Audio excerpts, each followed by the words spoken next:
Bom dia, boa tarde, boa noite, meu povo, tudo bem com vocês? Eu espero que sim.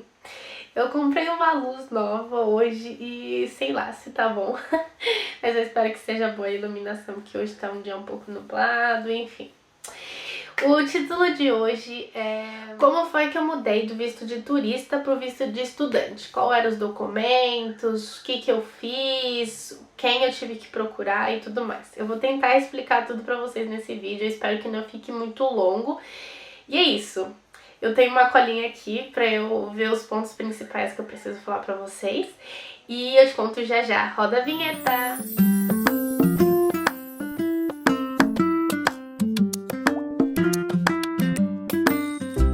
Pra quem não sabe, eu vou deixar linkado aqui em cima o vídeo que eu explico que eu vim com um grupo de estudantes do Japão. Que eu vim só pra ficar 2 semanas na Austrália e eu acabei optando por ficar mais tempo. Eu já sabia, entre aspas, já tinha na minha cabeça que eu gostaria de ficar mais, porém o meu plano B era ir embora pro Japão de volta, porque eu tinha visto, eu tinha passagem tudo comprado. Só que eu decidi ficar na Austrália, gostei da Austrália, vi que era realmente o que eu queria e tudo mais. Foi então que eu decidi trocar do visto de turista pro visto de estudante. Decidi, e o que eu fiz? Qual foi o meu primeiro passo? Eu comuniquei com o professor responsável, ele já meio que sabia que eu queria ficar. Eu falei, ó, realmente eu vou ficar e o que eu preciso fazer agora?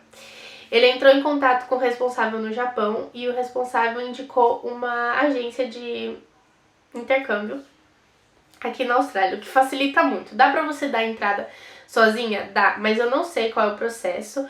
Eu fiz com uma agência, então a gente foi direto numa agência e a agência explicou o que a gente tinha que fazer.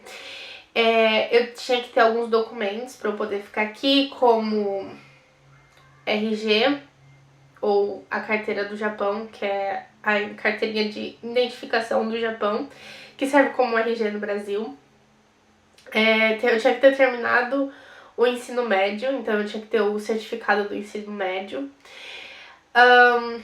O passaporte, essas coisas e dinheiro, né, gente? Dinheiro é muito importante quando você quer renovar um visto. E, enfim, eu fui até a agência me falou isso, aí eles me deram 2 cursos, um deles era o inglês.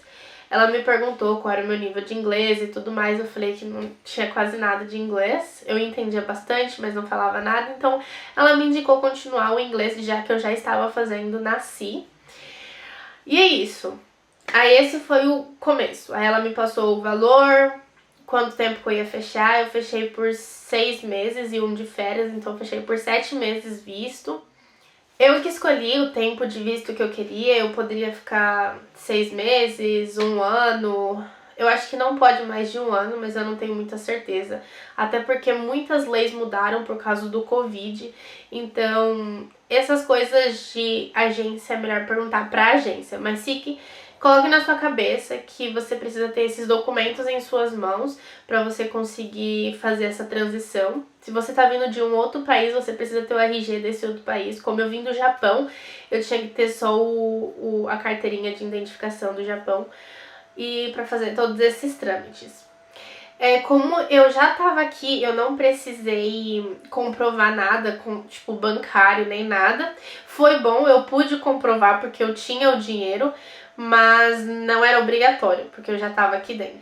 Depois que você já tem todos os documentos na mão, você já escolheu o curso, a duração, a escola e tudo mais, você vai precisar fazer exame médico.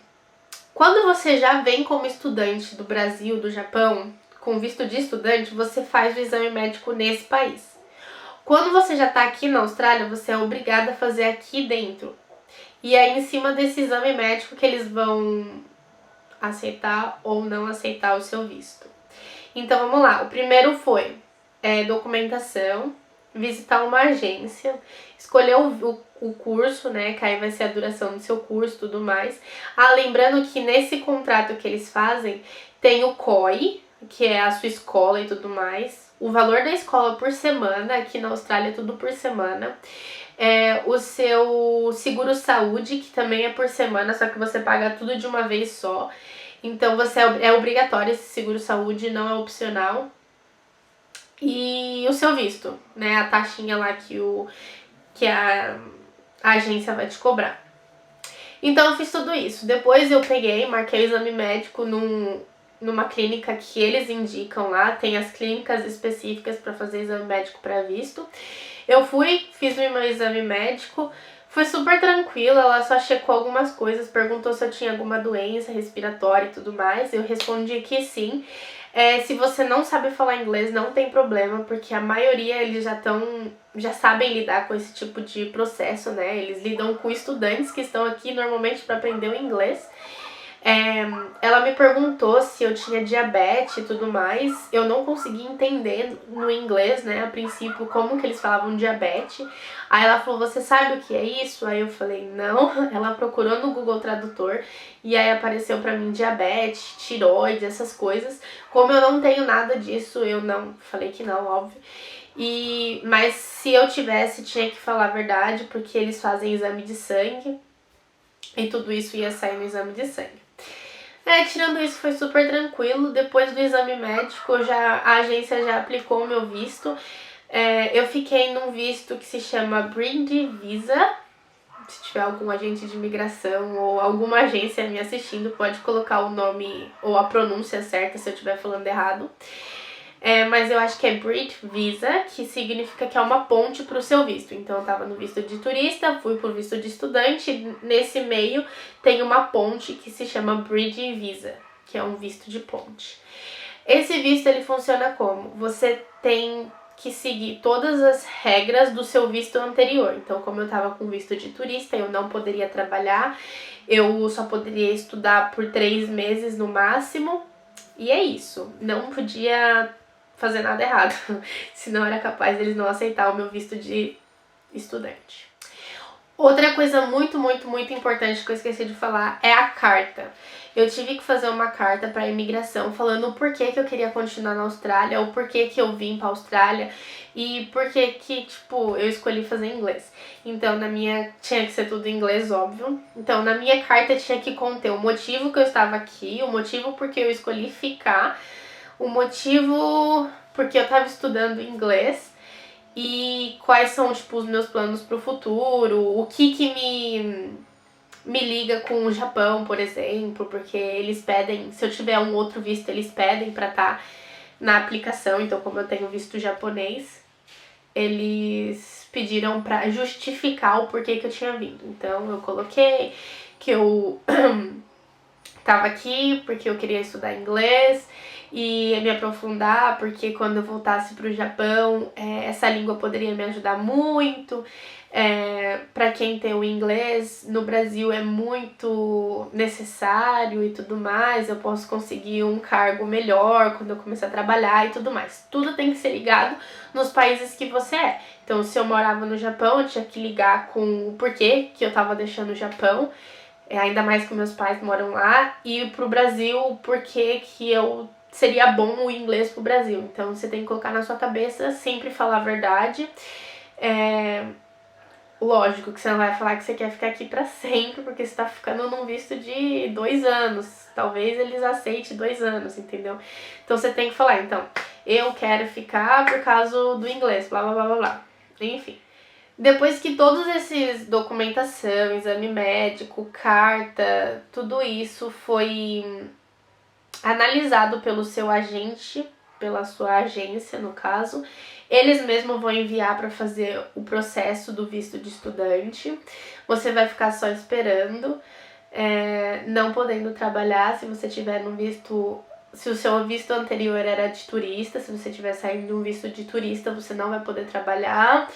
Eu até tentei trabalho como cleaner, porque o meu dinheiro tava acabando, mas como vocês sabem, eu não consegui serviço. E foi a melhor coisa.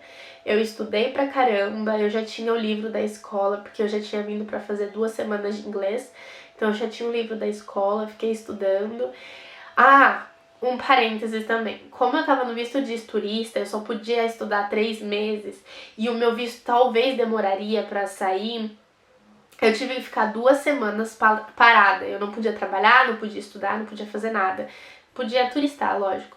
Mas eu não pude estudar. Essas 2 semanas foram as piores da minha vida. Eu não pude fazer nada porque eu não tinha dinheiro. Nem turistar eu não podia, porque tudo era dinheiro. Tudo é dinheiro na Austrália. Então, foram as 2 piores semanas do meu intercâmbio, foi essas. E eu fiquei 2 semanas parada. Então, se o seu agente falar que você precisa ficar 2 semanas parada pra essa ponte, você precisa ficar, porque senão você vai acabar estudando mais de 3 meses e aí vai ficar no estudo ilegal, é toda uma burocracia. E é isso, gente, eu espero ter esclarecido um pouco das dúvidas que vocês têm dessa transição dos vistos. Lembrando, basicamente, vou colocar aqui pra vocês entenderem melhor. Procure uma agência, tenha todos os documentos em tuas mãos. As agências normalmente tiram cópia, então não tem problema. Se você não tiver a certidão de... Certidão não, o diploma que você terminou o ensino médio, você precisa ter. Dinheiro, porque tudo é dinheiro nessa vida. Não precisa comprovação bancária, mas se você tiver, é muito bom que você tenha. E você tem que seguir todas as regras do seu visto anterior. Então, se o seu visto anterior é de turista, você não pode trabalhar e tudo mais. Esse é o resumo, eu espero que vocês tenham gostado desse vídeo. Se vocês gostaram, não se esqueça de se inscrever, de deixar o like, ativar as notificações, me seguir nas redes sociais que eu tô sempre falando, ainda mais agora que eu estou de lockdown. Sim, eu estou de lockdown. Eu tô postando bastante lá. E é isso, gente. Se vocês tiverem qualquer dúvida, não esqueça de comentar aqui. E eu te vejo no próximo vídeo. Bye, bye!